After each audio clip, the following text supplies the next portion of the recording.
Hello and welcome back. I'm Devil Sniper. This is episode number 5 of my career mode with West Ham United. So, the biggest question I faced this week from the press was, would Jerzy Jääskeläinen continue on the bench and Jack Butland keep his number 1 jersey? So, we're all set to find out as Cole makes his first start. And yes, Butland keeps the number 1 jersey, and also Brady and Sterling will make a start in the first team. So, does that mean Jerzy Jääskeläinen will continue in the intro? Who knows? Perhaps we can put that to a vote. Perhaps you guys can tell me if Jerzy Jääskeläinen should continue in the intro or we should put in Jack Butland. So, here we go. This is the formation, 4-2-3-1. We're at home. I want to attack.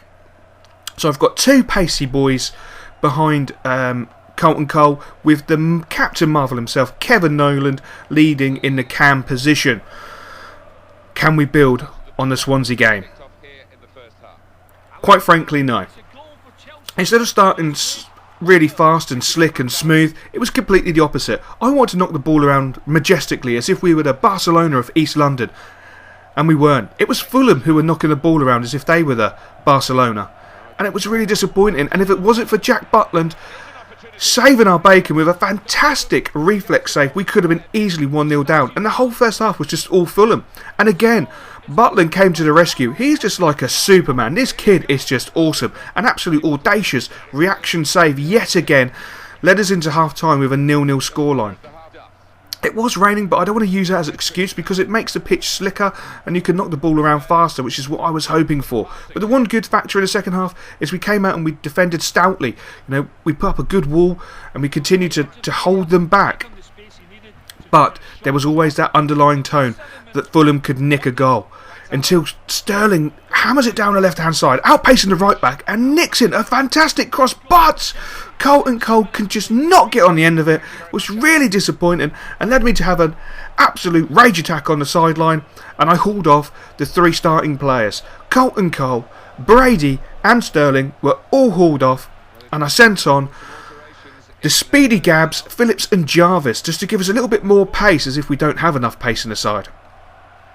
And it seemed to work until Fulham broke down the left hand side, lobbed a ball in, Butland dealt with it fantastic. He spotted Captain Marvel Noland, who then spots Jarvis, and Jarvis, oh my god, this guy is so quick. Look at him turn on the afterburners. There's 2 Fulham defenders there, but disappointingly he doesn't get in the cross and the game finishes 0-0. That was really, really disappointing. He had a great opportunity, he outpaced them, and we're going to have to work on that in practice. Definitely work on his crossing. He's got to learn to get the ball in earlier. It's just not acceptable not to. And as you can see, the press are all over me. Absolutely all over me. The honeymoon period is coming to an end. Come on, we've only played a few games. Give a guy a break. Even the fans are saying, that we need to buck our ideas up, which I find really difficult to understand. We've played really well. We've played 3 games, 2 draws and a win. We're sitting 7th in the league. This is not bad. We're doing well. We have to finish above relegation. I want to finish middle table, 7th position after 3 games. Thank you very much. I'll take that. It's not as bad as it looks. And as you can see, I'm making some fundamental team changes. We had a bit of a team meeting, a bit of a sit down, and sort of asked the chaps what they want to do, how they want to play. And we're putting it into practice, It's good for a manager to sit down with his players and take the feedback and take some criticism. I'm all for the players. At the end of the day, I'm all for the club. I am a club man. I'm not just some sort of arrogant manager who will just do what he wants to do. Anyway, there has been some shouts for a player to make an appearance. I just want to thank the media team from West Ham United for providing this footage. This lad is actually quite good. He really is quite good. The only thing I will say about him, as you saw there, he tried to do too much. But in saying that, his defensive qualities are fantastic, and he has got a lethal shot on him. It was unlucky not for this one not to go through. So I will be keeping a little bit of an eye on him, and if he continues in this sort of form, he definitely will be getting a start in the first team sometime soon. But it won't be against Norwich City, unfortunately, because he did pick up a slight knock. It's not too bad, nothing too serious, but I've never been one to risk my players, so I'm going to stick him on the bench.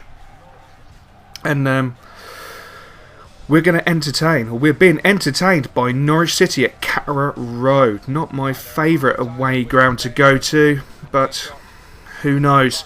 So, Gabs earns a start at last. He puts in a good training session. As you can see, the lad is injured, and yes, that is what I'm looking for. 3 goddamn points. I want 3 points to shut the critics up. And unfortunately, again, we start off really poorly. Really poorly. This was a horrible game. Absolutely horrible game. A great defensive header there. You know, he got in front of the lad and knocked it away.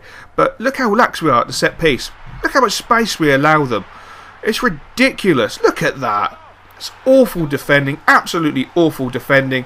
We should not be conceding a goal from a set piece. We practice set pieces time and time again. But Carroll picks the ball up. He spots Nolan. Nolan makes a fantastic turn. Puts onto his left foot. Unleashes a rocket.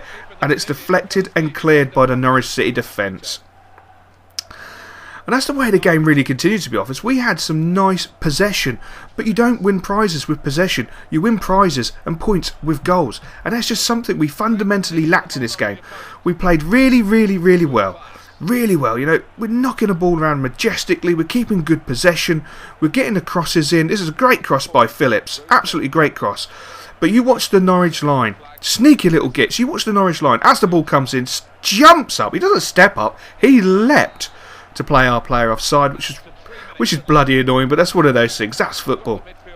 But Noble gets a fantastic cross in. Absolute diamond cross.